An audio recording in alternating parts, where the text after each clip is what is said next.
All things in the universe go through this cycle of Myo and Ho. Then Renge, I explained a little bit in my lecture, but Renge, it means the lotus flower which grows its seeds and it produces its flower at the same time. So this represents the simultaneity of the law of cause and effect. That you make a cause, and in a flash, the effect is lodged there deep in your life. Sometime it's got to come out. So when the time and the circumstances are ripe, then that effect will appear. And finally, Kyo is sound. Sound, because everything in the universe is emitting sound of some sort. Even minute things like atoms and so on are vibrating because they're living things. So everything in the universe is connected by sound. I'm connecting myself to you at this moment by sound. And when you asked the question, you were connecting with me by sound. So sound is of vital importance. This is why we chant Nam-myoho Renge Kyo out loud. Those vibrations going out into the universe and back into us. Kyo can also mean teaching or sutra. So to summarize, we are devoting ourselves to Myoho, to this rhythm of life, in both its seen and its unseen states. And at the base of this rhythm or law is that law of cause and effect, which is shaping our future. And this process is going on not only within us, but within everything in the universe. And everything in the universe is connected to us through Kyo, sound. What I do or what you do affects everything in the entire universe. Such an amazing thought, isn't it? Just like, as I said earlier, dropping a pebble in a pond and the ripples running outwards. So I think that's the best I can do in a short time. Anyone else like to ask? Yes. I have a clear question already how to put it.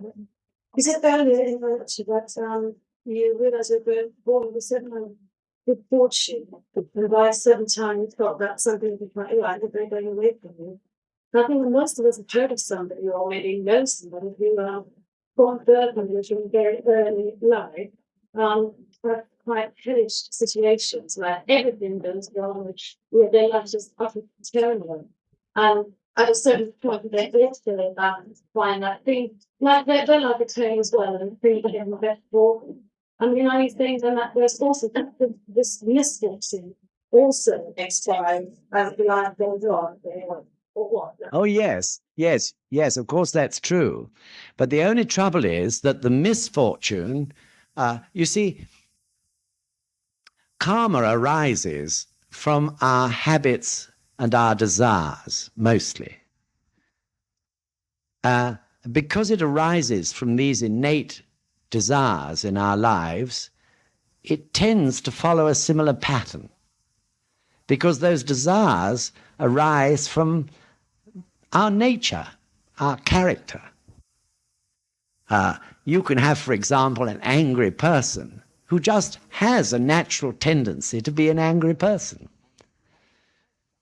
and perhaps has some desire to dominate people and get their own way. So because that's their nature, they're tending always to create the same sort of karma by making the same sort of causes which have the same sort of effects.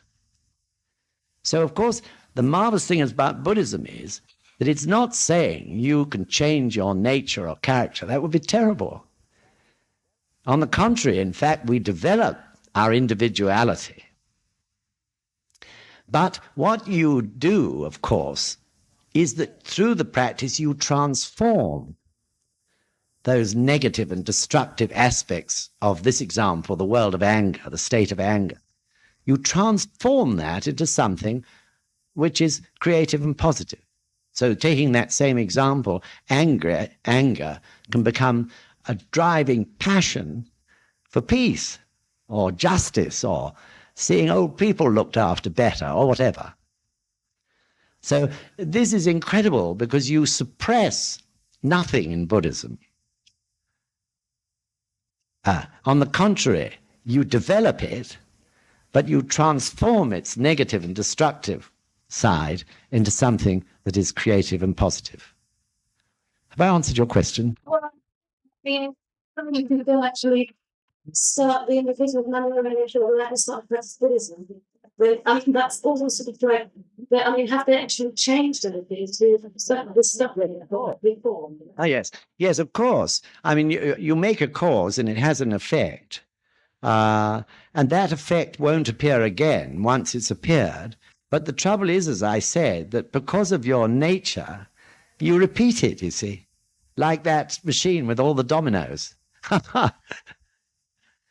Okay.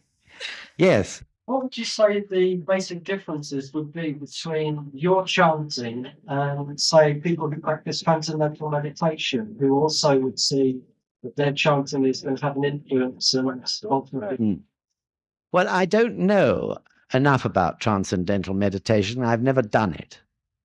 But when Nichiren Daishonin declared this teaching, he said that the true religion, which is going to give happiness to the people, must satisfy three proofs.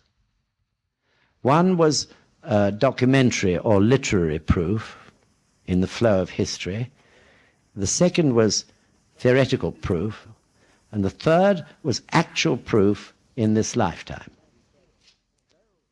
And he said, though the first two are important, actual proof in this lifetime is most important of all. So I can't answer your question, never having tried transcendental meditation, but I can tell you that I have had actual proof, and plenty of it, and that it has transformed my life. So, of course, for me, that's all I want. Okay, so I'm sorry, I can't, without knowledge of transcendental meditation, I can't really say more. Yes? Can you tell me what the difference between the Japanese Buddhism and the old Himalayan? When you say the old Himalayan one, I think you mean what's called provisional Mahayana Buddhism. In other words, the Buddhism that spread north and northeast through China and Korea. Is that right? The Buddhism split into two.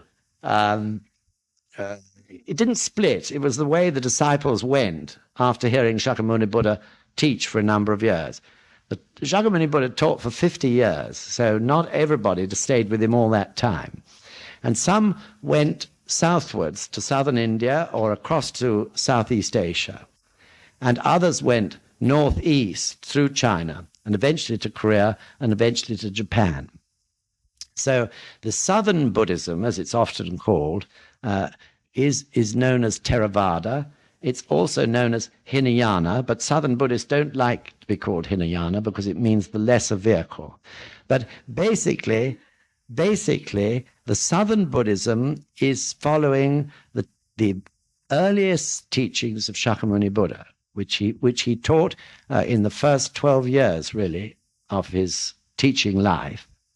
And it's based mainly on a great many precepts and commandments. In other words, it is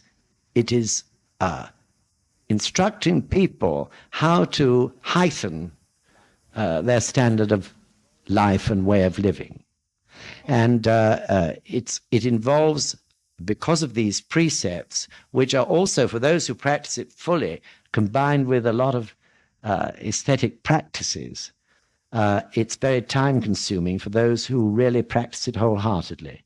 I believe there are something like 250 precepts for men and 500 for women. I don't know why. But because it's so difficult to practice, it really has become the province of monks and priests who carry out this ritual and this practice. And really, the people support them. Whereas Mahayana Buddhism, which went northwards, was much more concerned with daily life and much more appropriate to people who were living ordinary lives as ordinary beings.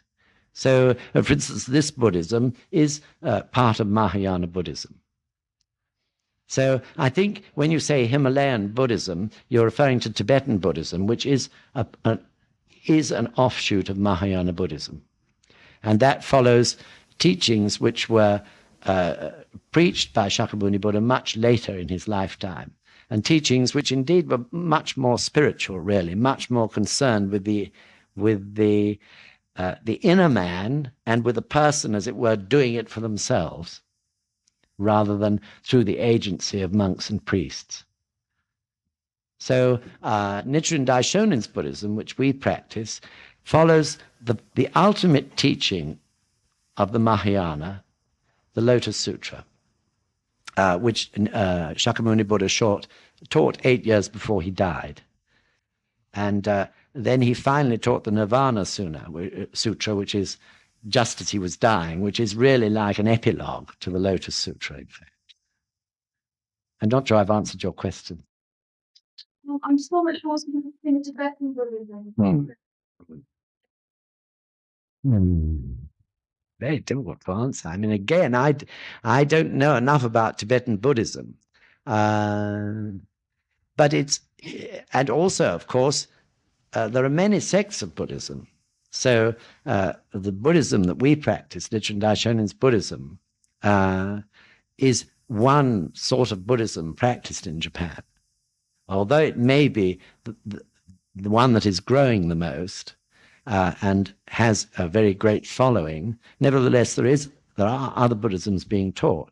But by and large, you see, it comes back to this matter of actual proof that we were talking about.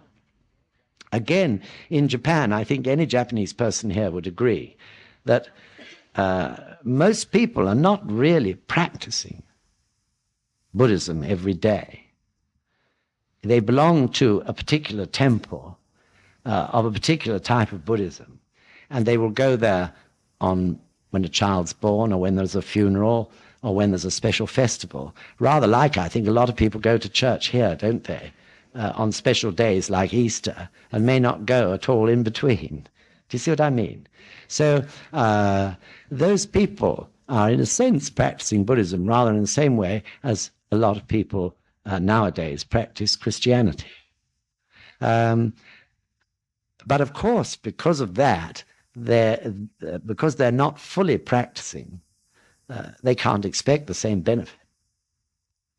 So I think the important point is that Nichiren Daishonin's Buddhism gives a practice which can be fitted into one's ordinary daily life. And provided you stick at it, you see the results and get the actual proof.